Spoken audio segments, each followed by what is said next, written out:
తన భర్తని నవంబర్ 11వ తేదీన అరెస్టు చేశామని పోలీసులు చెప్తున్నది పూర్తిగా అబద్ధమని సోషల్ మీడియా కార్యకర్త వర్ర రవీందర్ రెడ్డి భార్య వర్ర కళ్యాణి తెలిపారు. రీసెంట్ గా ఆమె మీడియాతో దీని గురించి మాట్లాడారు.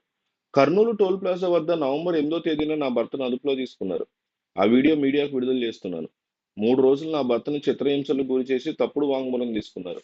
ఇదే విషయాన్ని మేజిస్ట్రేట్ ముందు కూడా రవీందర్ రెడ్డి చెప్పారు. నా భర్తకు జరిగినటువంటి అన్యాయం ప్రజలందరికీ తెలియాలి. అదుపులో తీసుకునే వరకు పోలీసులకి వర రవీందర్ రెడ్డి ఎవరో కూడా తెలియదు. మాస్కులు వేసి తీసుకెళ్లి ఎక్కడెక్కడో తిప్పారని మేజిస్ట్రేట్ ముందు నా భర్త వాంగ్మూలం ఇచ్చారు. విపరీతంగా రవీందర్ రెడ్డిని కొట్టారని పక్కన ఉన్న వాళ్ళు ఉదయ్ సుబ్బారెడ్డి చెప్తున్నారు. పోలీసులు తాము చెప్పినట్టు స్టేట్మెంట్ ఇవ్వాలని చిత్రహింసలు పెట్టారు. నా భర్తకు న్యాయం జరగాలి. స్వయంగా నేను గాయాలు చూశాను. అంత చిత్రహింసలు పోలీసులు ఎందుకు పెట్టారు? వాళ్లకు పైనుంచి ఉన్నటువంటి ఒత్తిడి వల్లే ఇలా చిత్రహింసలు పెట్టారు. ఒప్పుకోకపోతే మీ భార్య పిల్లల మీద కూడా కేసులు పెడతామన్నారు. మా ఆయన ప్రశ్నించారు అంతే. అసభ్య పోస్టులు పెట్టలేదు. ఉదయ్ భూషణ్ అనేటువంటి వ్యక్తి నా భర్త పేరు మీద 18 ఫేక్ అకౌంట్లు క్రియేట్ చేసి తప్పుడు పోస్టులు పెట్టాడు అని వర్రా కళ్యాణి తెలిపారు.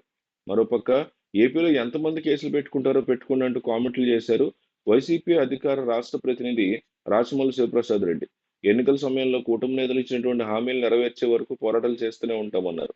సోషల్ మీడియాలో టీడీపీ వారు పెట్టినటువంటి అసభ్యకర పోస్టుల మీద వైసీపీ రాష్ట్ర అధికార ప్రతినిధి మాజీ ఎమ్మెల్యే రాచమల్లి శివప్రసాద్ రెడ్డి పొద్దుటూరు పోలీస్ స్టేషన్లో ఫిర్యాదు చేశారు.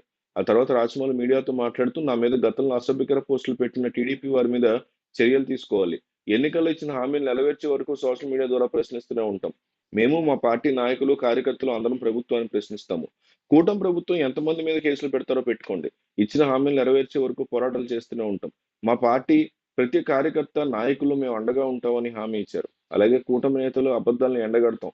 ప్రజలకి అన్ని నిజాలు తెలుస్తాయి అని ఆయన కామెంట్లు చేశారు. సోషల్ మీడియాలో తమకు వ్యతిరేకంగా పోస్టులు పెడుతున్నారంటూ అభియోగాలు మోపుతూ ఏపీలో వేధింపుల పర్వం కొనసాగిస్తోంది కూటమి ప్రభుత్వం.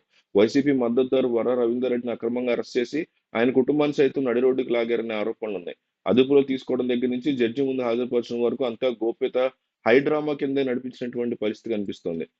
రీసెంట్ గా వర రవీందర్ రెడ్డిని అర్ధరాత్రి దాడికి కడప 2వ ఏడీజేఎం ఎదుట హాజరుపరిచారు. విచారణ సందర్భంగా తన పోలీసులు తీవ్రంగా కొట్టారని వర్ర పేర్కొన్నారు. శుక్రవారం నన్ను అరెస్ట్ చేసి ఎక్కడెక్కడో తిప్పి టార్చర్ చేశారు.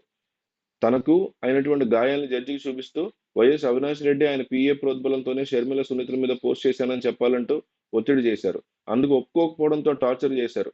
మేము ఏం చెప్పినా ఎస్ అనాలని వీడియో రికార్డ్ చేశారు అంటూ జడ్జి ఎదుట వాపోయారు. ఆ వివరాలన్నింటినీ జడ్జి రికార్డ్ చేశారు. రవీందర్ రెడ్డికి జడ్జి 14 రోజులు రిమాండ్ విధించారు. అదే సమయంలో రవీందర్ రెడ్డి ఆరోగ్య పరిస్థితి వివరాలను తెలియజేయాలని ఆదేశించారు. మరోవైపు ఇదే కేసులో అరెస్ట్ అయినటువంటి సుబ్బారెడ్డి, ఉదయ్ కుమార్ రెడ్డికి 41A నోటీసులు ఇచ్చి వదిలేయని జడ్జి ఆదేశాలు జారీ చేశారు. దీంతో ఆయన కడప సెంట్రల్ జైలుకు తరలించారు.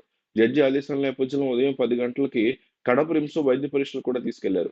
వర్ర రవీందర్ రెడ్డి ఎక్కడికి పారిపోలేదు. పోలీసుల సూచనల మేరకు హైదరాబాద్ వెళ్లారు. రీసెంట్ గా శుక్రవారం నాడు ఆయన అదుపులో తీసుకుని టార్చర్ చేశారు. కర్నూలు టోల్ ప్లాజా సమీపంలో కళ్ళకు గంతలు కట్టి వేధించారు. అరికాళ్ల మీద రాడ్లతో చితకబాదారు.